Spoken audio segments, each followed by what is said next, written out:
పేరు Chakri Nayak, state president all India Banjara Seva Sangh. ఈ రోజు మేము ప్రతి ఏటా జనవరి 26న జరగనున్న శాంతి సబ్దాన్ రథయాత్ర అంటే మాతా జగదాంబ అండ్ సంస్కృతి శివరాజ్ మహారాజ్ జయంతిని పూజ ఎవరి ఇయర్ చేస్తుంటారు ఇక్కడ. అందులో భాగంగా ఈ రోజు కూడా ఇక్కడ చేపట్టడం జరిగింది. అయితే ఈసారి ఎక్కువ సంఖ్యలో రావడానికి కారణం ఏంటంటే ప్రభుత్వానికి అంటే ఏ పార్టీ అధికారంలో వచ్చినా బంజారాలకి జరుగుతున్నటువంటి అన్యాయాలు అంత ఇంత కాదు. దానికి కారణం ఏంటో మాకు తెలియట్లేదు. ఇది ఒక ప్లాట్ఫామ్ అనుకొని మీడియా మిత్రులకి మేము కొన్ని వ్యక్తపరుస్తున్నాం. దయచేసి మీ ద్వారా ప్రభుత్వం వారికి తీసుకెళ్లేసి మా సమస్యలు పరిష్కరిస్తారేమోనని ఆశతో. ఎందుకంటే మన ప్రజెంట్ ముఖ్యమంత్రి అవ్వచ్చు, ఉప ముఖ్యమంత్రి అయితే అపాయింట్మెంట్ అడిగాం. ఎందుకంటే చాలా ప్రాబ్లమ్స్ ఉన్నాయి.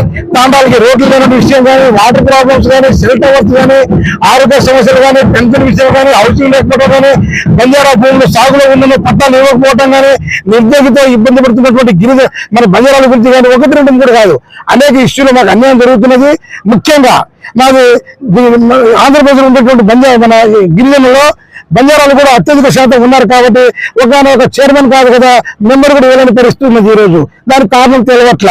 అదే విధంగా టీటీడీ బోర్డు మెంబర్ ఉండేది, అది కూడా తీసేశారు. ఈ విధంగా చెప్పుకుంటూ పోతే కనీసం ఎందుకు ఇలా చేస్తున్నారో నాకు అర్థం కాని పరిస్థితి ఉన్నది. ఈ సందర్భంగా ప్రభుత్వాలు ఒకటే చెప్తున్నా, మేము ఒక విషయం చెప్పదలుచుకున్నాం. ట్రైబల్స్ ముఖ్యంగా బంజారాలు ఎదుర్కొన్న సమస్యల మీద ఏ ఎంపీల దగ్గర కానీ, ఏ ఎమ్మెల్యే దగ్గర కానీ సమాచారం ఉన్నదా? రోడ్ల మీద తాండాలు ఎవరి దగ్గర ఉన్నదా? ఒక్కసారి అడగండి మీరు. అవి సెల్ డెవలప్మెంట్ తాను ఎవరి దగ్గర ఉన్నదా? But being a state president, state general Rambabu ఈ ఆధ్వర్యంలో, మేము ఆల్ ఇండియా బంజారా సేవా సంఘ్ ఆధ్వర్యంలో మన డాక్టర్ పూజారి రంజిత్ రాయ్ స్థాపించిన సంఘం ఇది. రాజకీయాలకు అతీతంగా పార్టీలకు అతీతంగా నడుస్తున్న సంఘం ఇది. ఎందుకంటే ఒకటని చెప్పుకుంటే చాలా ఉన్నాయి.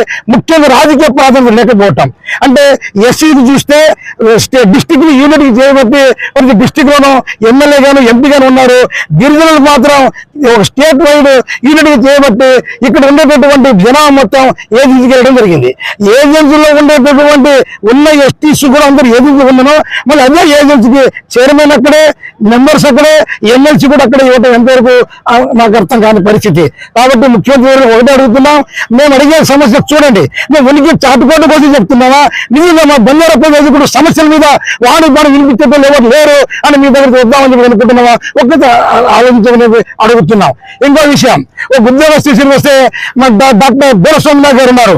ఈ రిక్రూట్మెంట్ వచ్చేసి assistant professor in library science. Recruitment assistant professor library science, promoted as assistant professor in library science, subsequently promote చేయాలి ప్రొఫెసర్.